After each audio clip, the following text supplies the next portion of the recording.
By the late 16th century, the political map of the Indian subcontinent was being rapidly redrawn.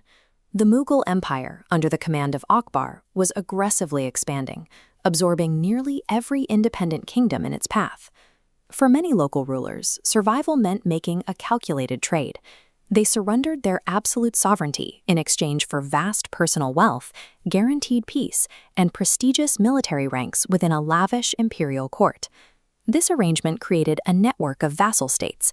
Kings retained their titles and lived comfortably, but their foreign policy and military operations were completely dictated by the emperor. To reject a treaty was to invite the full weight of the region's largest and wealthiest military machine onto one's doorstep, without a single ally. Yet when Maharana Pratap was crowned ruler of Mewar in 1572, he rejected this established political norm. While rival princes grew up accustomed to the soft comforts of palaces, Pratap's early life was defined by strict martial discipline. He spent his youth mastering cavalry charges, swordsmanship, and military strategy in harsh, rocky terrain. Akbar recognized the strategic value of Mewar and dispatched multiple diplomatic envoys carrying highly favorable treaties. Pratap rejected every single one of them.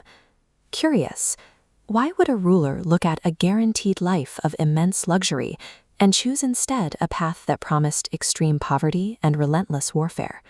The diplomatic failure made a violent collision inevitable. On June 18, 1576, the imperial forces arrived at Haldighati, a narrow rocky gorge in the Aravalli Mountains.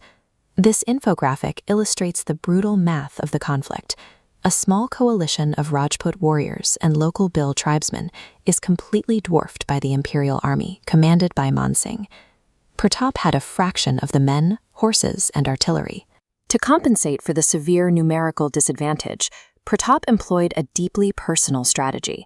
He plunged directly into the center of the melee, fighting face to face. The tight confines of the pass neutralized imperial mobility, forcing close-quarters combat, where his forces temporarily pushed the invaders back. The intensity of this loyalty extended even to his animals. When severely injured and cornered, his famous warhorse, Chetak, despite suffering a fatal wound, cleared a wide rocky river to carry his rider to safety before collapsing. Pratap survived, but the tactical position was lost. The Battle of Haldighati extracted an immense toll in blood, proving the literal cost of his ideological stance. Rather than formally surrender his crown after the defeat, Pratap ordered his remaining followers deeper into the unforgiving slopes of the Aravalli Mountains. The royal court of Mewar was reduced to a transient camp. Accounts described a deposed king and his family surviving on the absolute bare minimum, sometimes relying on bread baked from wild grass to avoid starvation. Hundreds of miles away, his political rival sat upon cushions of silk, commanding the wealth of a continent. Here in the jungle, Pratap possessed almost nothing, yet he stubbornly refused to send an emissary of surrender. Then a wealthy merchant and former minister named Bama Shah arrived at the camp. Witnessing the king's unbroken resolve, Bama Shah liquidated his entire personal fortune and handed the funds over to Pratap's cause. This refusal to yield, even under the threat of starvation, catalyzed the resistance. His resolve became a rallying point, inspiring followers to provide the capital necessary for a full-scale military counteroffensive. With Bama Shah's massive injection of capital, Pratap rapidly reorganized his scattered loyalists.